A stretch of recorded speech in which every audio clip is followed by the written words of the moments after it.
Alors nous avons commencé le 1er mai une petite série de chroniques sur la chute d'Anne Boleyn qui se termine le 19 mai 1536 et nous avons déjà évoqué plusieurs faits sur l'histoire de cette seconde épouse d'Henri VIII et nous allons continuer. Bonjour à toutes et à tous, aujourd'hui nous sommes le 7 mai et que s'est-il passé dans cette histoire de la chute d'Anne Boleyn le 7 mai? Eh bien, le chapelain de la reine, Latimer, William Latimer, arrivait d'un voyage qu'il avait fait sur le continent, où il était allé dans les Flandres pour la reine Anne Boleyn, chercher des ouvrages, et lorsqu'il est revenu en Angleterre, eh bien, le maire de Sandwich, dans le Kent, et les élus de la ville de Sandwich ont souhaité le rencontrer et examiner la marchandise que Latimer avait pu ramener des Flandres. Alors on sait qu'Anne Boleyn était vraiment très cultivée, qu'elle lisait beaucoup, qu'elle était très intéressée par la religion, notamment par la religion réformée. Et on sait d'ailleurs que Martin Luther s'était réjoui lorsque Henri VIII avait divorcé de Catherine d'Aragon et qu'il avait souhaité épouser Anne Boleyn. Donc le lendemain en fait de cette rencontre, le maire de Sandwich a écrit au roi pour lui faire part des ouvrages que Latimer avait ramenés. Il a fait une liste en fait de ce qu'il avait pu ramener avec lui et Latimer a eu beaucoup de chance à ce moment-là de pouvoir conserver ses ouvrages et de continuer son voyage à Londres, car ces ouvrages pouvaient tout à fait être considérés comme étant des ouvrages hérétiques. Alors, c'est lors de cette entrevue que Latimer apprit également que sa maîtresse, la reine Anne Boleyn, avait été arrêtée et il a été vraiment stupéfait. Et il apprit également par la même occasion le sort des 5 hommes qui avaient été arrêtés avec elle. Une fois que l'exécution d'Anne Boleyn eut lieu, le 19 mai 1536, on en parle beaucoup, hein, nous sommes vraiment en chemin sur cette histoire de la chute de la deuxième reine d'Henri VIII, Latimer a servi la fille d'Anne Boleyn et d'Henri VIII, la reine Élisabeth Ier, et lors de son règne, il a décidé d'écrire une chronique de la vie d'Anne Boleyn, une biographie qui était très flatteuse pour elle et qui réhabilitait en fait l'image de cette reine déchue.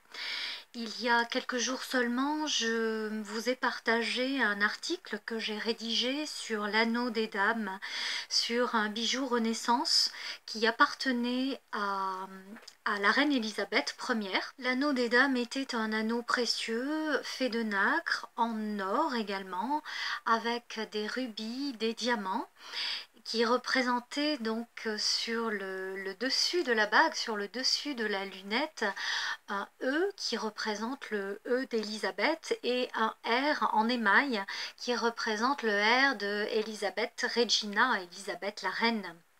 Et lorsque l'on ouvre cette bague, hein, comme une bague à poison en fait, hein, tout simplement, comme ça se faisait à l'époque, eh bien à l'intérieur il y a deux petits portraits, un portrait qui représente sa mère, Anne Boleyn, et un portrait d'Élisabeth.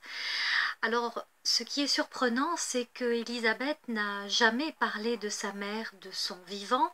Il est vrai qu'elle n'avait que 3 ans lorsque sa mère a été exécutée, donc il est bien possible qu'elle ne se soit pas souvenue de quoi que ce soit de sa mère, mais elle connaissait parfaitement son parcours. Ça a dû être vraiment très difficile pour elle de grandir dans cette cour qui lui était hostile, parce qu'à partir du moment où Anne Boleyn a été exécutée, eh bien, Marie, la première fille d'Henri VIII, celle qu'il a eue avec Catherine d'Aragon et Élisabeth, ont été déclarées bâtardes, elles ont été déclarées enfants illégitimes, et Henri VIII s'est marié avec sa troisième femme, Jane Seymour, qui lui donna enfin l'héritier tant attendu, Édouard VI. Nous en parlerons dans une autre chronique. Donc, comme nous le disions, Latimer étant si proche d'Anne Boleyn, a eu la chance d'avoir la vie sauve. Il réhabilita la mémoire d'Anne Boleyn sous le règne de sa fille Élisabeth.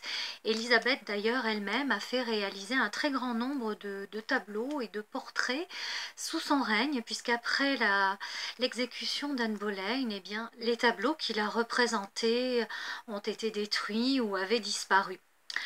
Il décéda à l'âge de 84 ans, ce qui est un âge vraiment très très honorable à la période Tudor, et il fut inhumé à la cathédrale de Peterborough, là où est inhumée également la première reine d'Henri VIII, Catherine d'Aragon.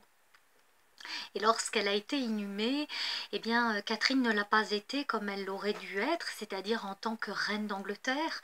Le roi l'avait destituée de ce titre et lui avait donné le titre de princesse douairière, c'est-à-dire veuve de son frère aîné Arthur, qu'elle avait épousé en 1501, mais qui est décédé très rapidement en 1502. Et ce n'est que bien plus tard que la mémoire de la reine Catherine d'Aragon fut réhabilitée. Eh bien, William Latimer repose dans cette magnifique cathédrale d'Angleterre. Voilà. Eh bien, je vous dis à demain pour la suite des événements. À demain, le 8 mai.